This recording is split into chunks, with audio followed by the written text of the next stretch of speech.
చిన్నప్పుడు ఇంట్లో చేసే అమ్మ చేతి వంట చాలా ఇష్టమే. కానీ ఒక్కొక్కసారి గుళ్ళో ఇచ్చే ఈ ప్రసాదం కూడా చాలా అంటే చాలా బాగుంటుంది కదా!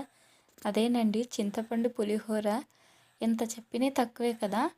దానికి ఫస్ట్ మనం ఒక పౌడర్ అయితే ప్రిపేర్ చేసుకోవాలి. అదేనండి నేను ఈడ కనిపిస్తున్నాయి కదా! ఈ దినుసులన్నిటిని యాడ్ చేసుకోవాలి. అదేనండి మినపగుళ్ళు, జీలకర్ర, మెంతులు, తర్వాత మూంగ్ దాల్, అలాగే చనా, ఆ తర్వాత కొంచెం నువ్వులు, వాటినన్నిటిని ఇప్పుడు చూపిస్తున్నాను కదా! వీటినన్నిటిని ఏం చేయాలంటే డ్రైగా ఫ్రై చేయాలి. అదేనండి డ్రై రోస్ట్ చేయాలి.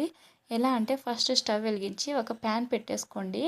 లేకపోతే ఒక తవ్వ పెట్టుకున్నా సరిపోద్ది. నేనైతే ఇక్కడ తవ్వని పెట్టుకున్నాను.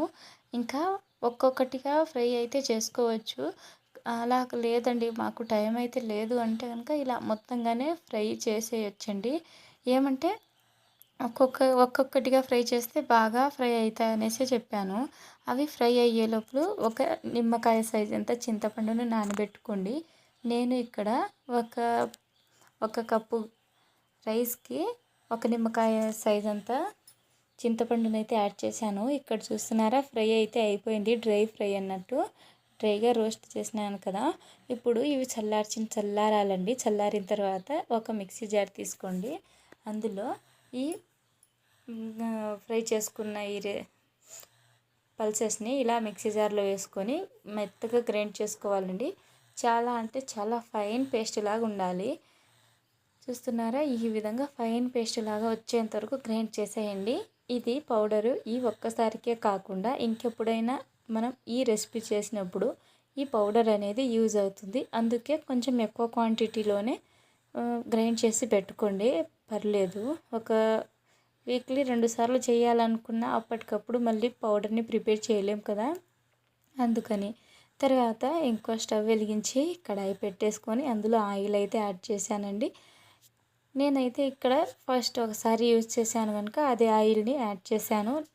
ఒక 2 సార్లు యూజ్ చేస్తే ఏం కాదు, కానీ మరీ ఎక్కువగా ఆయిల్ని యూజ్ చేయకూడదు. ఒక్క ఆయిల్ని రిపీటెడ్గా యూజ్ చేయకూడదండి. నేను ఒక్కసారి యూజ్ చేశాను కనుక యాడ్ చేసుకున్నాను ఈ బాండ్లీలోకి. ఆ తర్వాత ఒక గుప్పెడు అదేనండి వేరుశనగ గుళ్ళను యాడ్ చేసి అవి కొంచెం ఫ్రై అయిన తర్వాత పక్కన తీసి పెట్టుకున్నాను. ఆ తర్వాత అదే ఆయిల్లో ఒక 6 ఎండుమిరపకాయలు, ఆ తర్వాత తిరువాత గింజలు, అలాగే పసుపు, ఉప్పు, కారం అవన్నీ యాడ్ చేసి కొంచెం చింతపండు రసాన్ని కూడా యాడ్ చేసుకోవాలండి.